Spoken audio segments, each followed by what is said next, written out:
اللهم صل على محمد وعلى آل محمد كما صليت على إبراهيم وعلى آل إبراهيم إنك حميد مجيد. اللهم بارك على محمد وعلى آل محمد كما باركت على إبراهيم وعلى آل إبراهيم إنك حميد مجيد. الحمد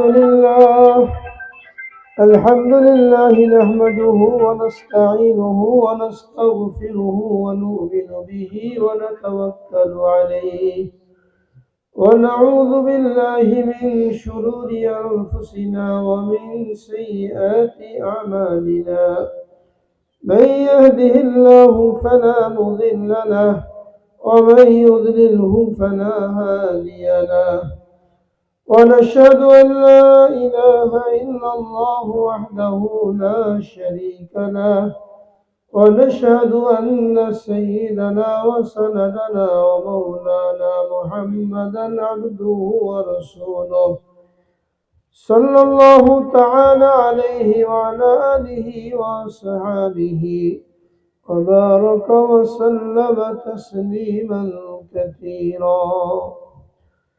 أما بعد، قال الله تبارك وتعالى في كلامه المجيد والفرقان الحميد: يا أيها الذين آمنوا أنفقوا مما رزقناكم من قبل أن يأتي يوم لا بيع فيه ولا خلة ولا شفاعة والكافرون هم الظالمون.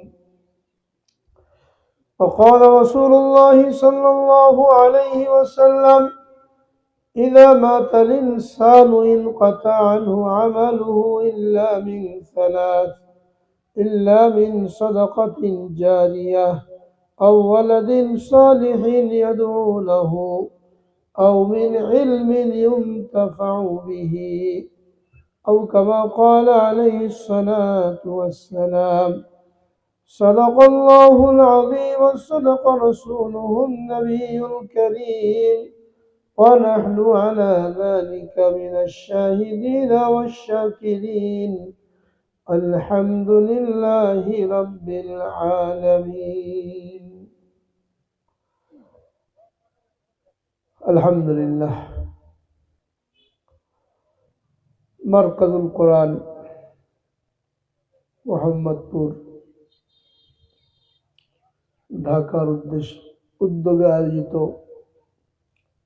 আজকের এই ইসলামী সম্মেলনে উপস্থিত উলামায়ে কেরাম, আইম্মায়ে এযাম এবং বেরাদারানে ইসলাম, আল্লাহ রাব্বুল আলামিনের লাখ কোটি শুকরিয়া যে আল্লাহ রাব্বুল আলামিন আমাদেরকে একটা ঐতিহাসিক বিষয়ে সাক্ষী হওয়ার জন্য, শরীক হওয়ার জন্য এই ভর দুপুরে বিভিন্ন ব্যস্ততা থেকে বের হয়ে এমন একটা জায়গায় উপস্থিত হওয়ার তৌফিক দান করেছেন, যে জায়গাটা আল্লাহর রসুলের বাগান বানানোর জন্য নির্ধারণ করা হয়েছে।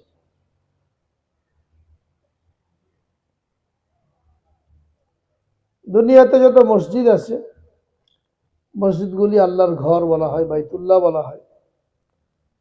আর যত মাদ্রাসা আছে, এই মাদ্রাসাগুলোকে বলা হয় আল্লাহর রসুলের বাগান, যেখান থেকে ইলমে ওহীর ফলগু ধারা প্রবাহিত হবে, যেখান থেকে ইলমে ওহীর আলো, জ্ঞান, বিদ্যা দূর দূরান্তে ছড়িয়ে পড়বে। সে ঐতিহাসিক জায়গায়, ঐতিহাসিক মুহূর্তে আমাদের এই উপস্থিতি অত্যন্ত গুরুত্বপূর্ণ এবং সৌভাগ্যের বিষয়। আল্লাহ তাআলা তৌফিক দিয়েছেন, আলহামদুলিল্লাহ।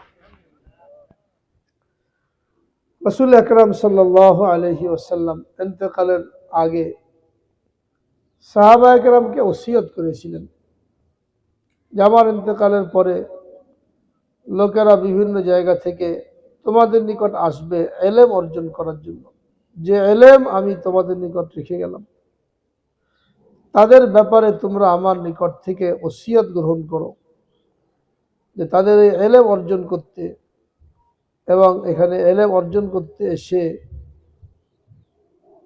খানা পিনা ইত্যাদি কোনো ধরনের পেরেশানির মধ্যে পড়তে না হয়, ওসিয়ত করে গেছেন।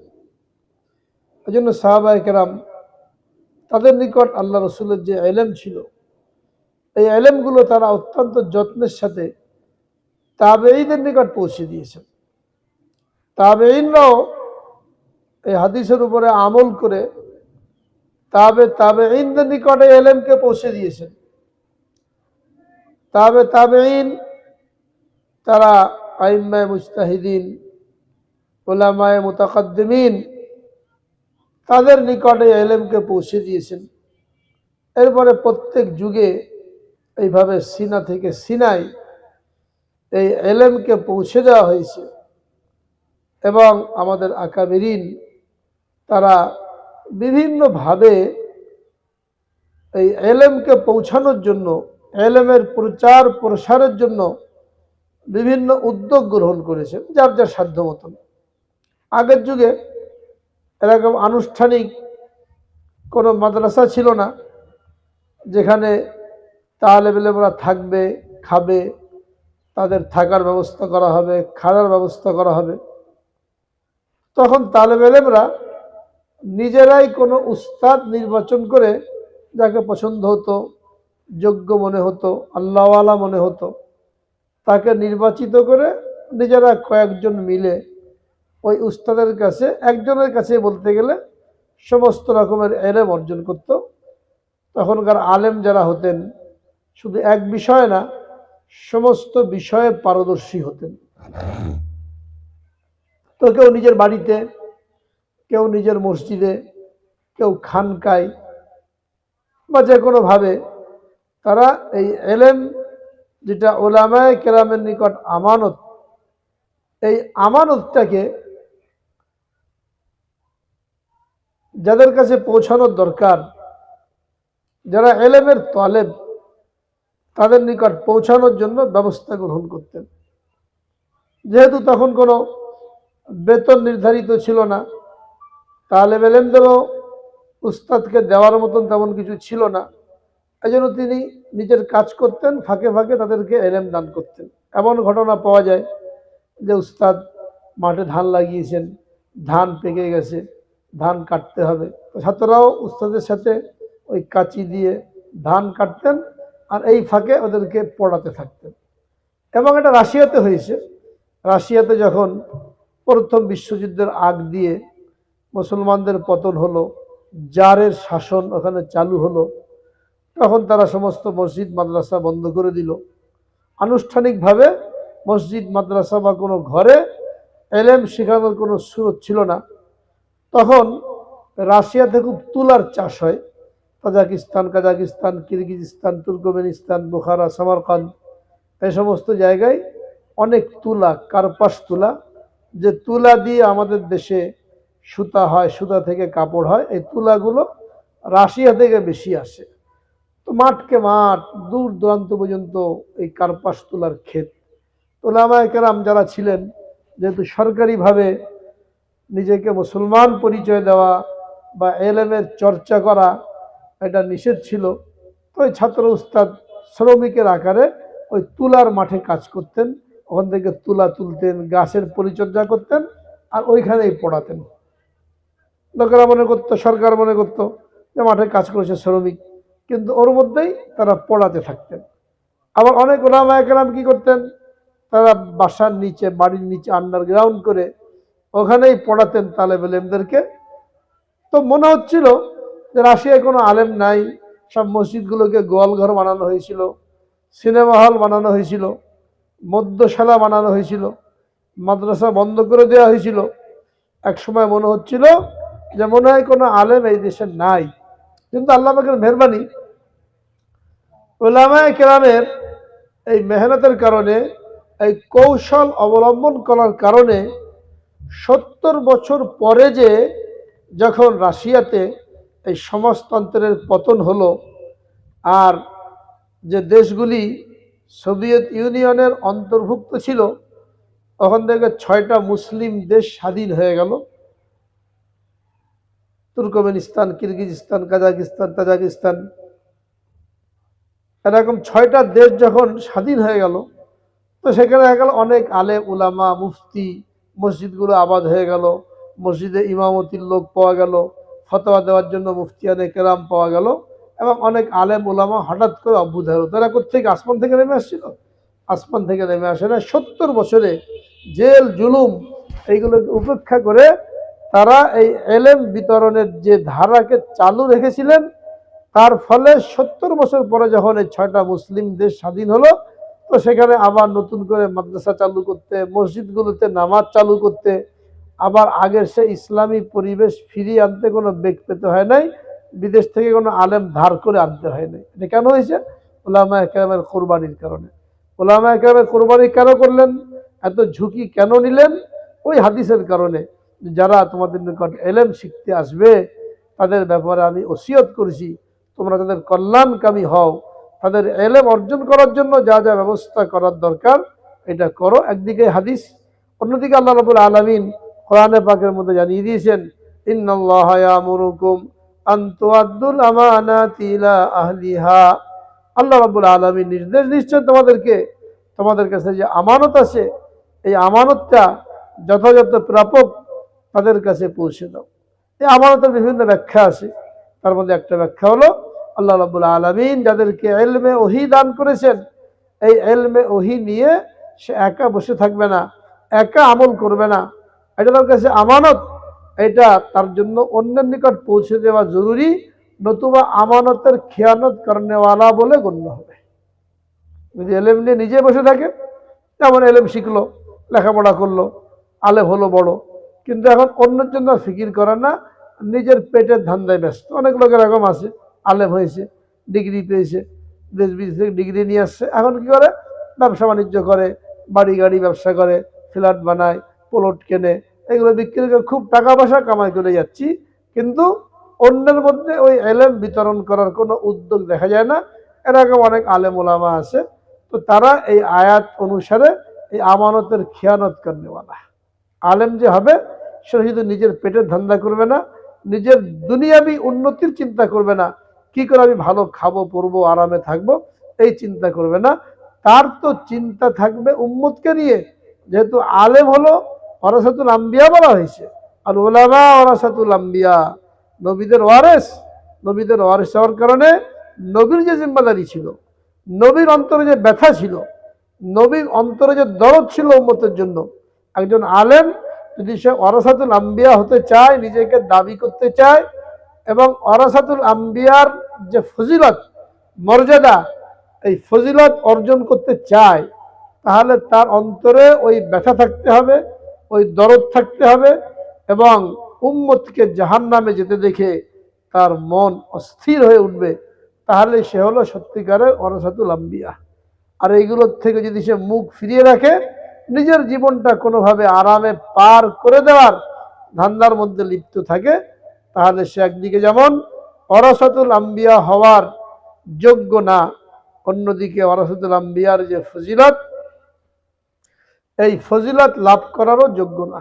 এই জন্যই উলামায়ে কেরাম যাদের অন্তরে উম্মতের জন্য দরদ আছে, তারা যুগে যুগে ফিকির করেছেন যে একদিকে আমাদের আমানতটা আমরা কি করে মানুষের নিকট পৌঁছে দিতে পারি, অন্যদিকে কিভাবে আমরা সত্যিকারের ওয়ারাসাতুল আম্বিয়া হতে পারি। এর জন্য নিজেরা ব্যক্তিগত জীবনে কষ্ট করেছেন, তালেব এলেমদের কাছে এলেমকে পৌঁছে দেওয়ার জন্য, তাদের আরাম আয়েশের সাথে খানা পিনা ব্যবস্থা করার জন্য, এলেম হাসিল করার জন্য সঠিক পরিবেশ গড়ে তোলার জন্য নিজেদের আরাম আয়েশ, পরিবার পরিজন সব কিছুকে তারা কুরবানি করে এটা নিয়ে পড়ে রয়েছেন। অনেকে মনে করে মাদ্রাসা মানে ব্যবসা, হুজুরা ব্যবসা করে, একটা মাদ্রাসা খুললে ব্যবসা তো ভালোই হয়, এখান থেকে টাকা পয়সা কামাই করা যায়। আছে ব্যতিক্রম আছে, কিছু কিছু থাকে ব্যবসায় উদ্দেশ্য থাকে, কিন্তু 90 ভাগ 95 ভাগ কওমি মাদ্রাসা তাদের উদ্দেশ্য ব্যবসা থাকে না, তাদের উদ্দেশ্য ওই ব্যথা আর দরদ উম্মতের জন্য, এবং ওই দায়িত্ববোধ, ওই দায়িত্বের অনুভূতি, যে দায়িত্ব রাসূল আকরাম সাল্লাল্লাহু আলাইহি সাল্লাম দিয়ে গেছেন মৃত্যুর সময় সাহাবায়ে কেরামকে। সাহাবায়ে কেরাম সবাই আলেম ছিলেন, আর এই অনুভূতির কারণে সাহাবায়ে কেরাম যেমন সারা দুনিয়াতে ছড়িয়ে পড়েছিলেন, উলামায়ে উম্মত তারাও এই দায়িত্ববোধের কারণে, এই অনুভূতির কারণে নিজেদের পরিবার পরিজন আরাম আয়েশ এই সবগুলি বাদ দিয়ে এই ফিকিরেই পড়ে থাকেন যে কিভাবে এই ইলম অর্জনের পরিবেশকে আরো সুন্দর করা যায়, আরো সঠিকভাবে খেদমতকে আঞ্জাম দেওয়া যায়, এটা তারা ফিকির করতে থাকেন।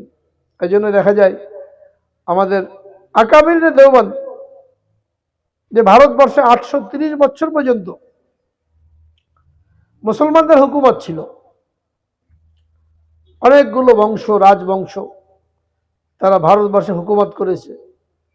তার মধ্যে সর্বশেষ মোগল রাজবংশ, তারা 250 বছর পর্যন্ত ভারতবর্ষে শাসন কার্য পরিচালনা করেছে। এর আগে বিভিন্ন বংশ ছিল, ঘড়ি বংশ ছিল, সুরি বংশ ছিল, তুগলক বংশ ছিল, তারা শাসন করেছে মোট 830 বছর। এই 830 বছরে ভারতবর্ষে যে একটা ইসলামী পরিবেশ গড়ে উঠেছিল, মসজিদ মাদ্রাসা খানকা ইসলামী বিদ্যাপীঠ অসংখ্য গড়ে উঠেছিল, এবং যার কারণে সারা দুনিয়া থেকে এলেম পিপাসু লোকজন এই ভারতবর্ষে এসে তারা এলেম অর্জন করত। যখন ইংরেজরা ব্যবসার নামে ভারতবর্ষে আগমন করে ভারতবর্ষের সম্পদের পাহাড় দেখে, সম্পদের ভান্ডার দেখে এইগুলো কিভাবে লুট করা যায় এর জন্য লোভে পড়ে গেল, এবং এই লুট করার জন্য ভারতবর্ষকে পদানত করতে চাইল, এবং বিভিন্ন কৌশলে তারা একসময় এই ভারতবর্ষ থেকে মুসলমানদের শাসন, ইসলামী শাসন, এটাকে খতম করলো বিভিন্ন গাদ্দারদের মাধ্যমে। সর্বপ্রথম তারা 1757 সালে কলকাতায় তাদের যে দুর্গ ছিল,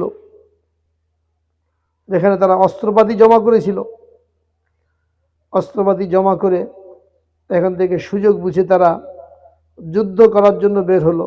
তখন বাংলা, বিহার, উড়িষ্যা এই 3 দেশ মিলে নবাব সিরাজউদ্দৌলা, তার সাম্রাজ্য ছিল, নবাবী শাসন ছিল। তিনি তার নানার কাছ থেকে, আলীবর্দী খান, তার কাছ থেকে হুকুমত পেয়েছিলেন এবং শাসন করেছিলেন। 80,000 মাদ্রাসা ছিল বাংলা, বিহার, উড়িষ্যা। সিরাজউদ্দৌলার আমলে এখানে 80,000 মাদ্রাসা ছিল, এবং মুর্শিদাবাদে ছিল রাজধানী। এই মুর্শিদাবাদের পাশেই পলাশির প্রান্তর ছিল। ইংরেজরা কলকাতা থেকে রওনা হলো নবাবকে পরাজিত করার জন্য। ইংরেজদের সৈন্য সংখ্যা ছিল মাত্র 2600, যার সেনাপতি ছিল লর্ড ক্লাইভ। ইংরেজের পক্ষ থেকে মনোনীত সৈন্য সংখ্যা মাত্র ছিল 2600। এই 2600-র মধ্যে মাত্র 900 ছিল ব্রিটেনের সরাসরি ইংরেজ, আর বাকি যারা ছিল এরা সব ভাড়াটিয়া লোক, মাদ্রাজ, বোম্বে, কলকাতা, এই রকম মিক্স। অরিজিনাল ছিল 900, আর বাকি সব ভারতেরই ছিল সেনাবাহিনীতে। 2600 মাত্র। আর সিরাজউদ্দৌলা বাহিনীতে মুসলমান সেনাবাহিনীর সংখ্যা ছিল 50,000। তো 50,000 সেনাবাহিনী 2600-র বিরুদ্ধে লড়াই করতে গেছিল আগে, কিন্তু সিরাজউদ্দৌলার সেনাপতি ছিল মীর জাফর। এই মীর জাফরকে হাত করে যে সিরাজউদ্দৌলাকে হটাতে পারলে, পতন ঘটাতে পারলে তোমাকে নবাব বানানো হবে, বাংলা, বিহার, উড়িষ্যার নবাব বানানো হবে, এই প্রলোভন দেখিয়ে তাকে রাজি করলো নবাবি দেওয়ার জন্য। তো সে এই নবাবি পাওয়ার লোভে, রাজত্ব লাভ করার লোভে গাদ্দারি করলো। তার সৈন্যদেরকে নির্দেশ দিল মাঠে চুপচাপ দাঁড়িয়ে থাকতে, কোনো গুলি না ছুটতে, কামান ব্যবহার না করতে। তো সেনাপতির নির্দেশ মানা, এটা সৈন্যদের ধর্ম, সৈন্যরা এটা পালন করলো। যার কারণে সকালের দিকে যদিও যুদ্ধ খুব জোরে সোরে চলছিল, মুসলমানদের বিজয় একদম দেখা যাচ্ছিল, বিকালের দিকে এসে মীর জাফর সবাইকে অস্ত্র গুটিয়ে নিতে বলল, বন্দুক বন্ধ করতে বলল। এই সুযোগে লর্ড ক্লাইভের এই 2600 সৈন্য তারা এসে এখানে মুসলমান সৈনিক হত্যা করলো। যুদ্ধে মুসলমানদের পরাজয় হলো। সিরাজউদ্দৌলা উনি কী করবেন একা, উনি ভাগীরথী নদীতে নৌকা দিয়ে পালিয়ে গেলেন। আরও কিছুদিন বেঁচে ছিলেন, পরে মারা পড়েছেন। সাদ্দাম হোসেনের মতন, গাদ্দাফির মতন এরকম পরিণতি হয়েছিল। কিন্তু শুধুমাত্র মীর জাফরির কারণে, গাদ্দারির কারণে এই প্রথম বাংলা, বিহার, উড়িষ্যায় পতন হলো। যদিও মীর জাফরকে লোভ দেওয়া হয়েছিল, কিন্তু গাদ্দারি করলে মুসলমানদের সাথে, ইসলামের সাথে, ওই গাদ্দার কখনো আরামের জীবন কাটাতে পারে না, সে ওটা ভোগ করতে পারে নাই। এবং তারপরেও যারা ছিল তারাও এরকম গাদ্দারির শাস্তি নিয়েই তারা মারা গেছে। এবং এই মীর জাফরের সর্বশেষ সংস্করণ ছিল মির্জা ইস্কান্দার, যে পাকিস্তান আমলে এখানে বাংলাদেশের ক্ষমতা, তাকে গভর্নর বানানো হয়েছিল। এই মির্জা ইস্কান্দারের গাদ্দারির মাধ্যমে আবার আমাদের দেশকে ভারতের হাতে তুলে দেওয়া হয়েছিল 71-এ। যদি মির্জা ইস্কান্দারের গাদ্দারি না থাকতো, তাহলে যে বাংলাদেশে ভারতের আধিপত্য এবং বছরকে বছর ধরে ভারতের দাদাগিরি চলছে এখানে, এর পিছনে ওই মীর জাফরের বংশের লোকের হাত রয়েছে। এবং মীর জাফর ওখানে ইংরেজদের গাদ্দারি করে ক্ষমতার ভাগ পেতে চেয়েছিল, তার সর্বশেষ বংশধর যাকে মির্জা ইস্কান্দার বলা হয়, সেও এই গাদ্দারি করে পাকিস্তানের সাথে যেভাবে মিলা দরকার ছিল ওইটা না মিলে ভারতের স্বার্থ রক্ষা করার জন্য চেষ্টা করেছিল। যার কারণে আমাদেরকে এই স্বাধীনতার পর থেকে ভারতের গোলামি করতে হয়েছে। প্রথমে 25 বছরের গোলামি চুক্তি হয়েছে, এরপরে যারা আসছে গোলামি করতেই রয়েছে। যার কারণে আমাদের স্বকীয়তা, আমাদের স্বাধীনতা নষ্ট হয়েছে। এখন আমরা মুখ তুলে কথা বলতে পারি না, মসজিদ মাদ্রাসাগুলোতে মন খুলে কথা বলতে পারি না, বয়ান করতে পারি না, মানুষকে দিনের উপরে চলতে বলতে পারি না, পর্দার কথা বলতে পারি না।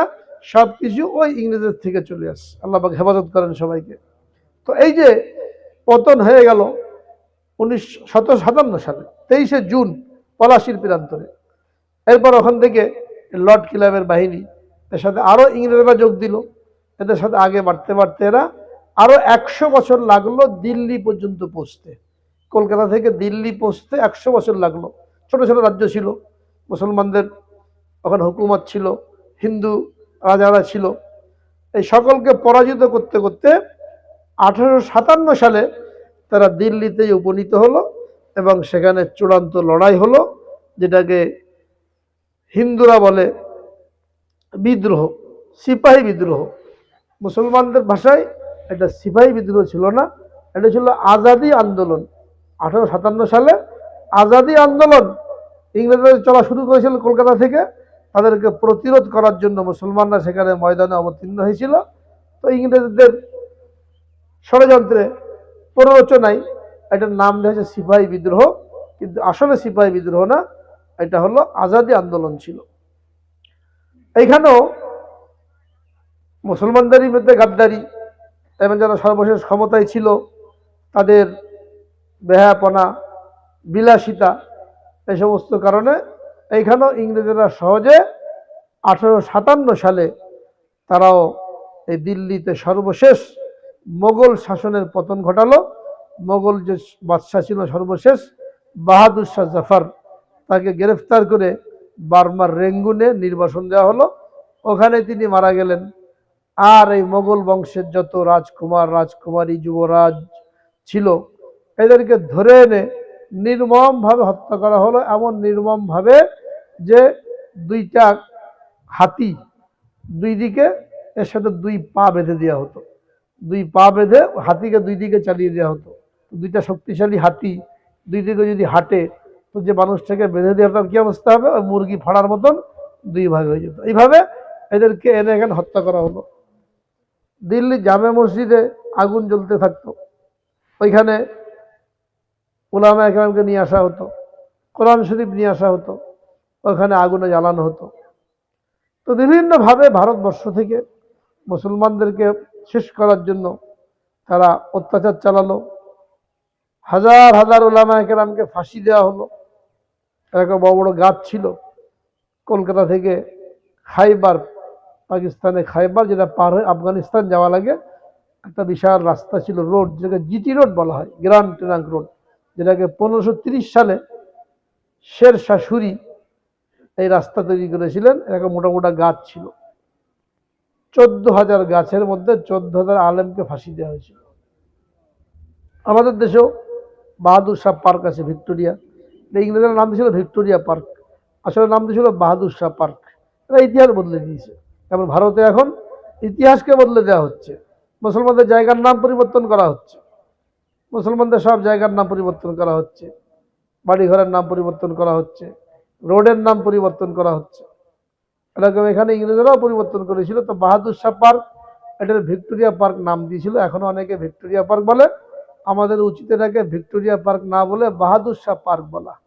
ওই বাহাদুর শাহ পার্কের এখন গাছ আছে লম্বা লম্বা, সেই গাছগুলি কেউ জানি না, কিন্তু এখানে আরো অনেক গাছ ছিল। এই গাছের মধ্যেও অনেক ওলামায়ে কেরাম, যারা স্বাধীনতাকামী ছিল, তাদেরকে ফাঁসি দেওয়া হয়েছিল। তো পুরো ভারতবর্ষে একটা মেসাকাত চালানো হয়েছিল। তো কিছু ওলামায়ে কেরামকে ফাঁসি দেওয়া হলো, কিছু ওলামায়ে কেরামকে দিল্লির জামে মসজিদে বারান্দায় নিয়ে এসে আগুনের মধ্যে জ্বালানো হলো।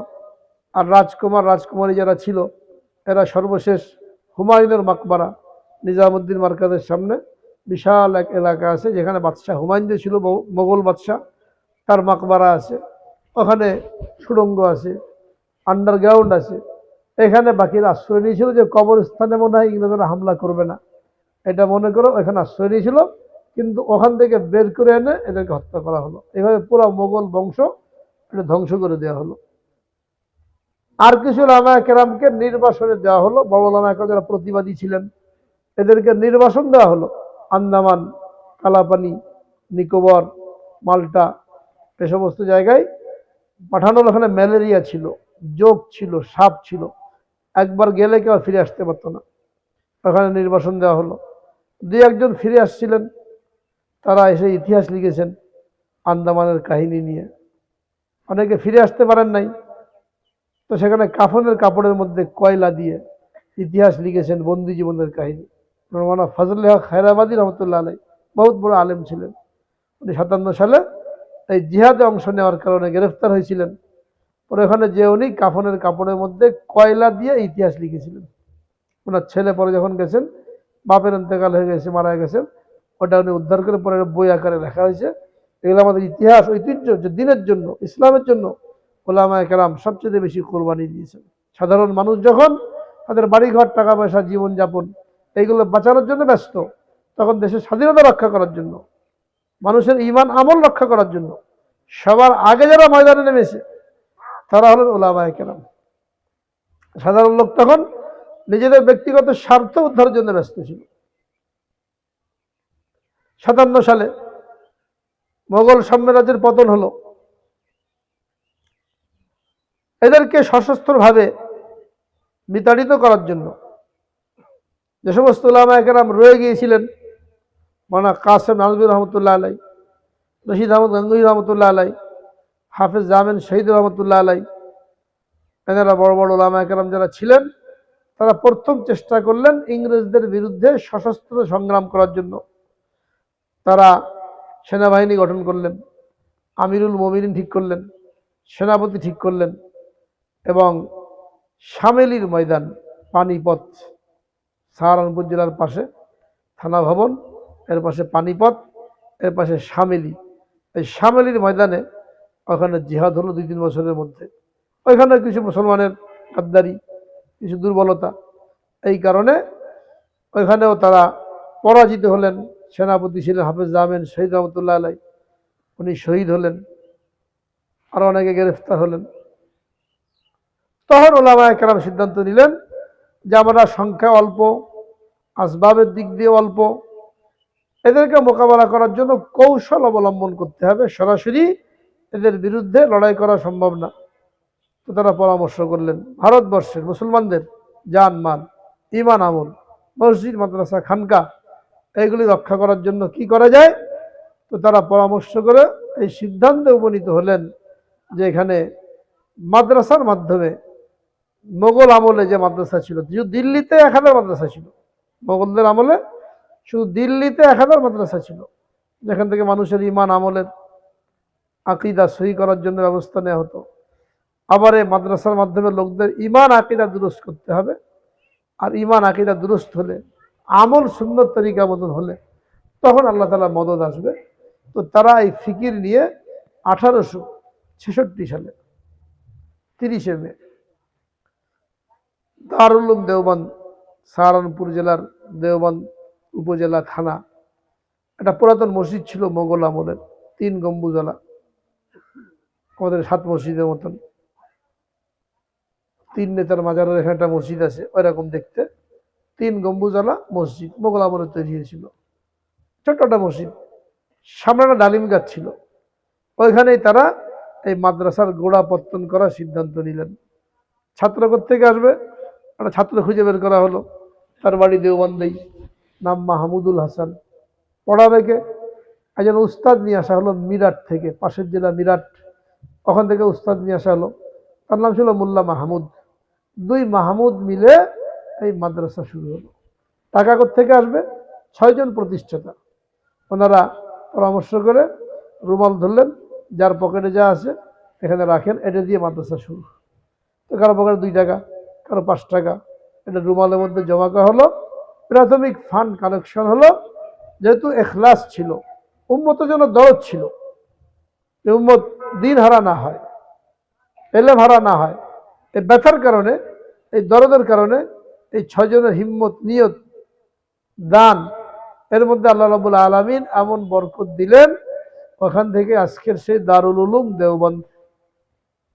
দুনিয়াতে এমন কোনো দেশ নাই যেখানে দারুল উলুম দেওবন্দের ফারেগিন নাই, যেখানে দারুল উলুম দেওবন্দের শাখা নাই। লন্ডনেই বড় বড় 12টা দারুল উলুম আছে ইংল্যান্ডের, যেখানে কয়েক হাজার করে ছাত্র। দক্ষিণ আফ্রিকায় অনেকগুলো দারুল উলুম আছে, এক একটা মাদ্রাসায় কয়েক হাজার করে ছাত্র। মুফতি তাকি উসমান দামাত বারাকাতুহুম, উনি সারা দুনিয়া ঘুরেছেন, ঘুরতে ঘুরতে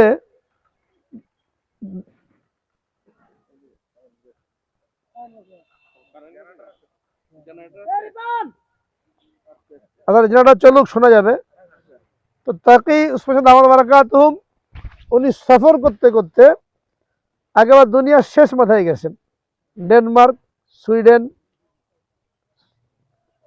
নরওয়ে, 4টা দেশ, নরওয়ে, ফিনল্যান্ড, ডেনমার্ক, সুইডেন, এই 4টা হলো দুনিয়ার সর্বশেষ দেশ। 3 মাস দিন থাকে, 3 মাস রাত থাকে। তো উনি ডেনমার্ক থেকে সফর করেছেন জাহাজে করে, যে জাহাজ পানির উপরে চলে না, বরফ কেটে চলতে ওই জাহাজ। ডেনমার্ক থেকে সফর করে একদম সর্বশেষ ভূখণ্ড দুনিয়ার, এরপরে আর কোনো জায়গা নাই, এরপরে শুধু বরফ। তো ডেনমার্ক থেকে জাহাজে যাওয়া লাগে, ওই জাহাজটা বরফ কেটে কেটে চলে, সেখানে গেছেন, সকালে গেছেন, বিকেলে আবার চলে আসছেন। তো ওখানে যে দেখেন একজন মাথায় টুপি, দাঁড়িয়েলা, দোকানদারি করেন, কিছু জিনিস বিক্রি করছে, ওখানে মুসলমানরা আসে নামাজ পড়া। জিজ্ঞেস করলেন আমি দারুল উলুম দেওবন্দের ফারেক। দুনিয়ার শেষ প্রান্ত পর্যন্ত দারুল উলুমের সন্তানরা পৌঁছে গেছে। তাদের মেহনতের কারণে, তাদের কোরবানির কারণে এখনো দুনিয়াতে ইসলামের সঠিক ব্যাখ্যা, সঠিক দিক নির্দেশনা এটা বাকি আছে।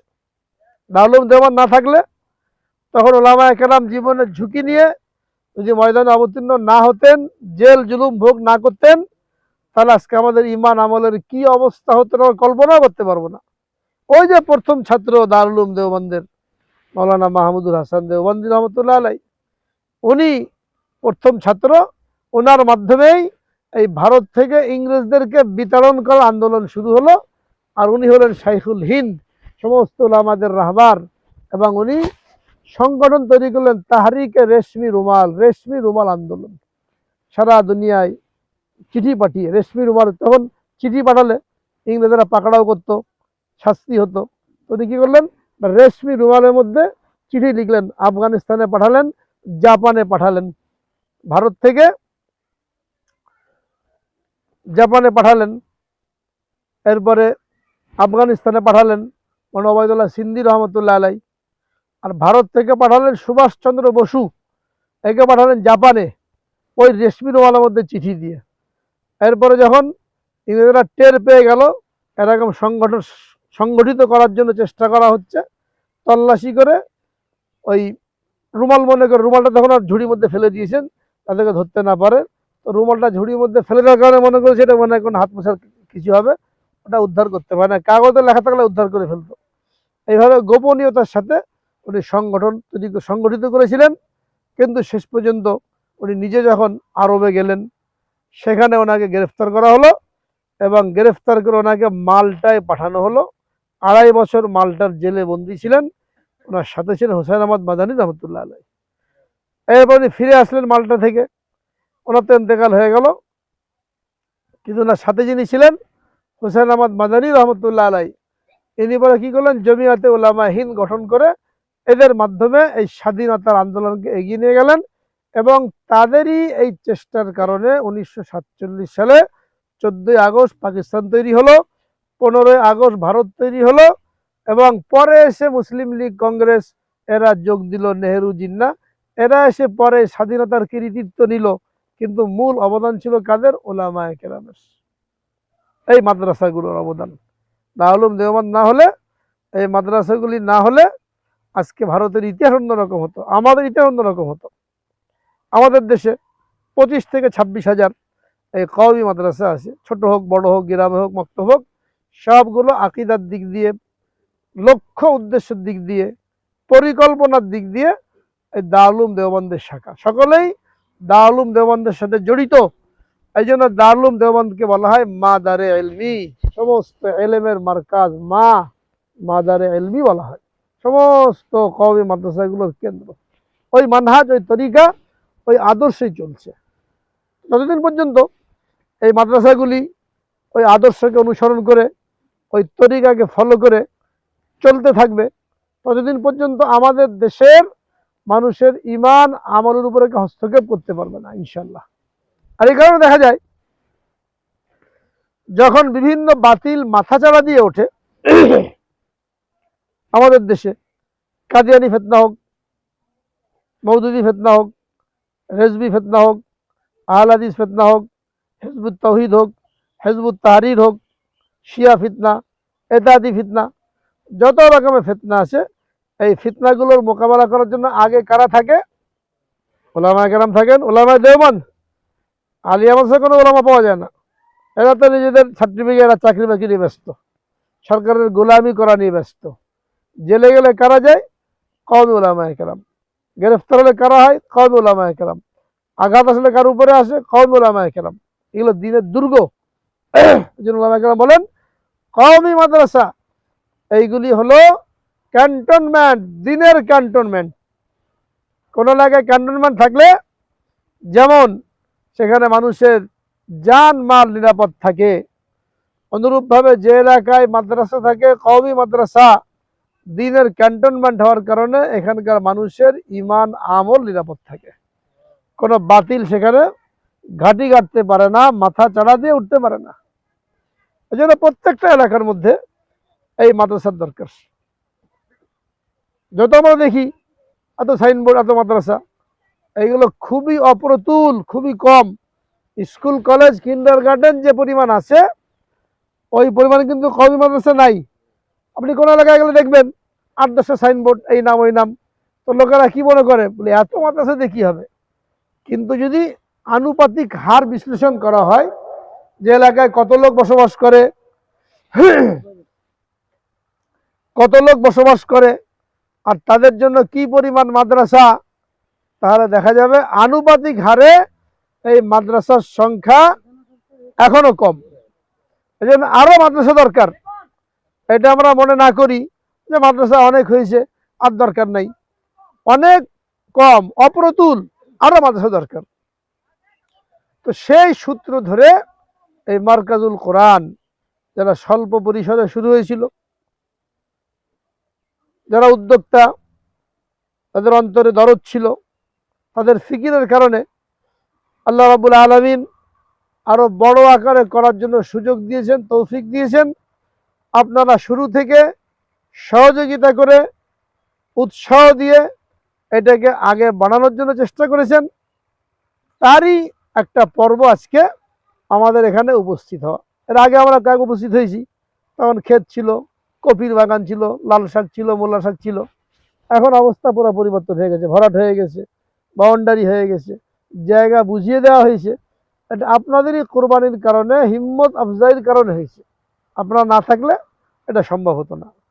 এখন দরকার হলো শেষ পর্যন্ত সাথে লেগে থাকা, যাতে করে এটা আমাদের জন্য সদকা জারিয়া হয়ে যায়। এটা মনে না করি ব্যাস আর কতবারই তো গেলাম, এখন যে আর কি করব, কত টাকায় তো দিলাম, এখন আর কেমনে দেবো, এই চিন্তা কখনো মনের মধ্যে না আসে। বুঝতে হবে যা কিছু করেছি খুবই কম, আমার নাজাতের জন্য এটা খুবই কম, যা কিছু দিয়েছি খুবই কম, আরো দেওয়া দরকার।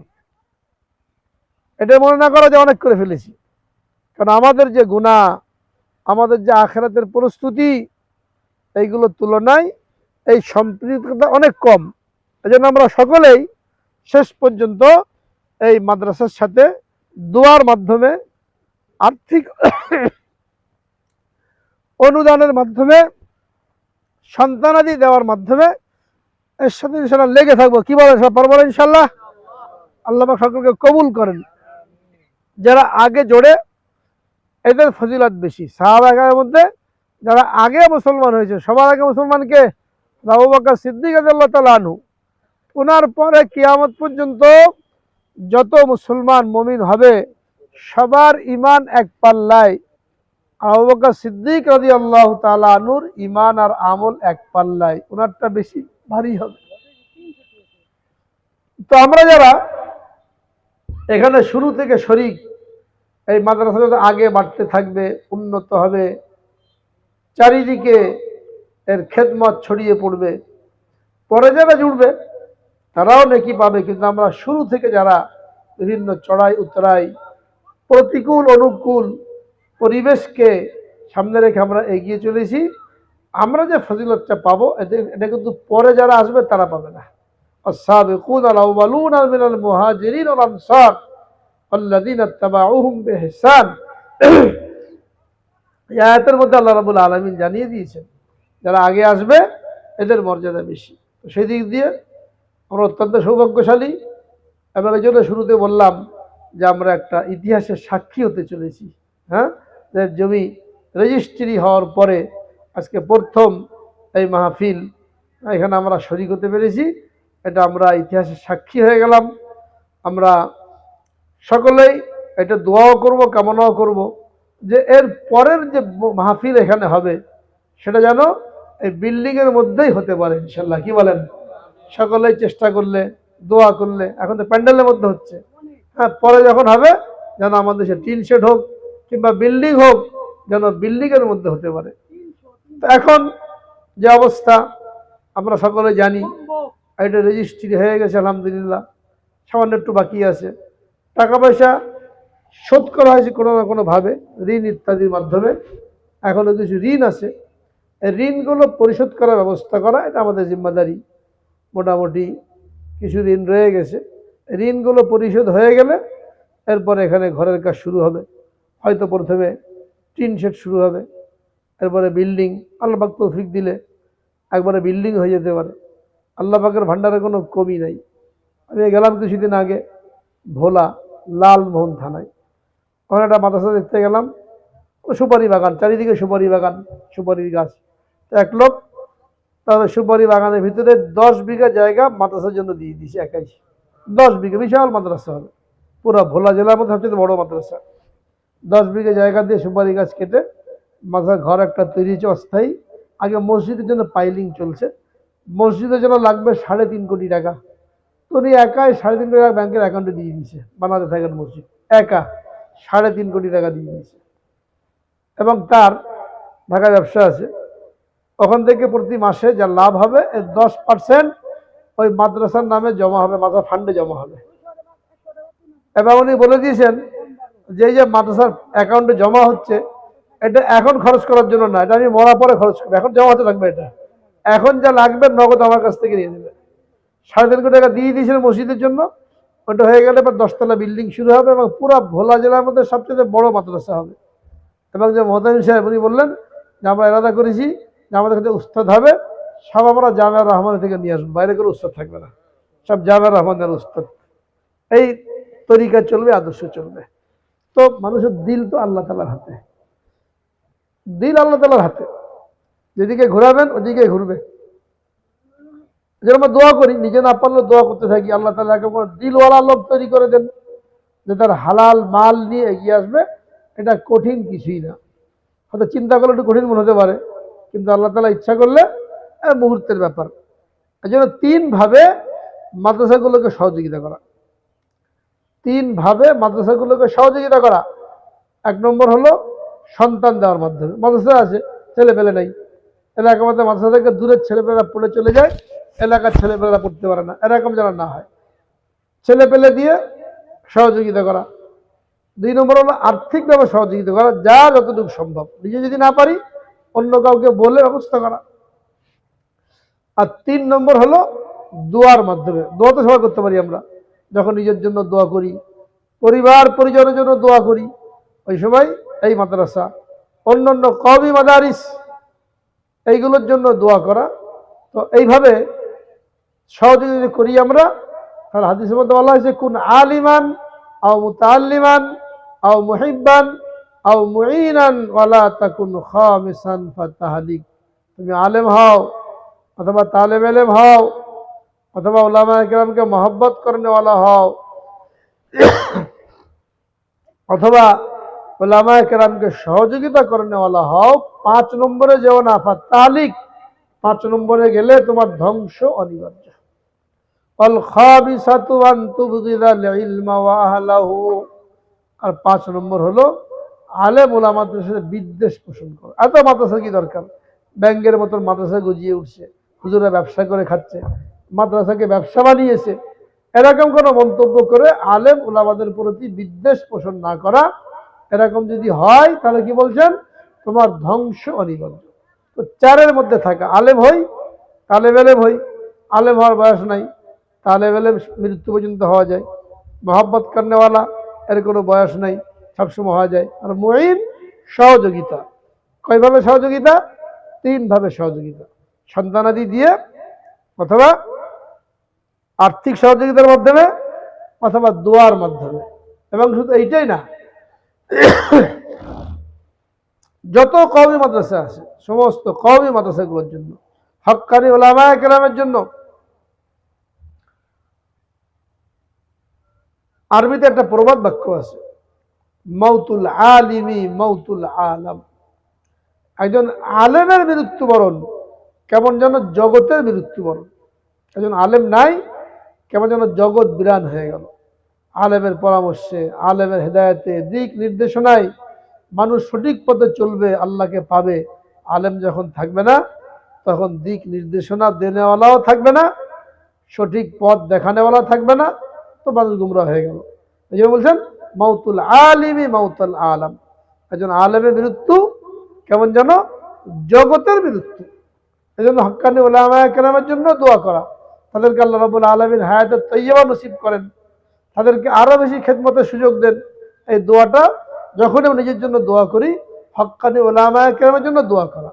যখন আমি আপনি দোয়া করব, হক্কানি উলামায়ে কেরামের জন্য মন খুলে দোয়া করব, তো তাদের দ্বারা যত দিনই খেদমত হবে, ওই খেদমতের সওয়াবের একটা অংশ আমি আপনিও পাবো, শুধুমাত্র দোয়া করার কারণে। দোয়া করার কত ফজিলত। হাদিসের মধ্যে বলা হয়েছে, মৃত লোক যারা, এদের জন্য যদি দোয়া করা হয়, তাহলে প্রত্যেক ব্যক্তির পক্ষ থেকে একটা করে নেকি তার আমল নামায় লেখা হয়। আদম আলাইহিস সালাম থেকে এই পর্যন্ত কত মানুষ মারা গেছে, মুমিন মুমিনাত, শুধু একটা শব্দ, একটা লাইন আপনি যদি দোয়া করেন, আল্লাহুম্মা গফির লিল মুমিনিনা ওয়াল মুমিনাত, হে আল্লাহ সমস্ত মুমিন মুমিনাতকে আপনি মাফ করে দিন। সবার জন্য দোয়া হয়ে গেল। এই একটা লাইন বলার কারণে আপনার আমল নামায় কত কোটি নেকি জমা হলো, কোন হিসাব আছে? আদম আলাইহিস সালাম থেকে আজ পর্যন্ত যত মুমিন মুমিনাত মারা গেছে প্রত্যেকের পক্ষ থেকে একটা করে নেকি, এক লাইন, আল্লাহুম্মা গফির লিল মুমিনিনা ওয়াল মুমিনাত। বলেন দেখি সবাই, আল্লাহুম্মা গফির লিল মুমিনিনা ওয়াল মুমিনাত। যদি বাড়ানো হয় ওয়াল মুসলিমিনা ওয়াল মুসলিমাত আরো ভালো। যদি আরবিতে না পারি, আল্লাহ সমস্ত মুমিন মুসলমান মুর্দা সবাইকে মাফ করে দেন, সমস্ত মরহুম মুমিন মুসলমানকে মাফ করে দেন। তো কোটি কোটি নেকি মুহূর্তের মধ্যে আমার আপনার আমল নামায় জমা হয়ে গেল। আমরা যখনই দোয়া করব, কওমি মাদ্রাসাগুলোর জন্য দোয়া করব এবং হক্কানি উলামায়ে কেরামের হায়াতে তৈয়বা বড় খেদমতের জন্য দোয়া করব। এইভাবে আমরা এই সদকা জারিয়ার মধ্যে শরীক হয়ে যাব। আল্লাহ রাব্বুল আলামিন সকলের এই উপস্থিত হওয়াকে, শোনাকে, বলাকে কবুল করেন এবং মৃত্যু পর্যন্ত মশওয়ারার মাধ্যমে, দোয়ার মাধ্যমে, সাহায্যের মাধ্যমে এই মাদ্রাসার কার্যক্রমের সাথে সম্পৃক্ত থাকার তৌফিক দান করেন। ওয়া আখিরু দাওয়ানা আনিল হামদুলিল্লাহি রাব্বিল আলামিন।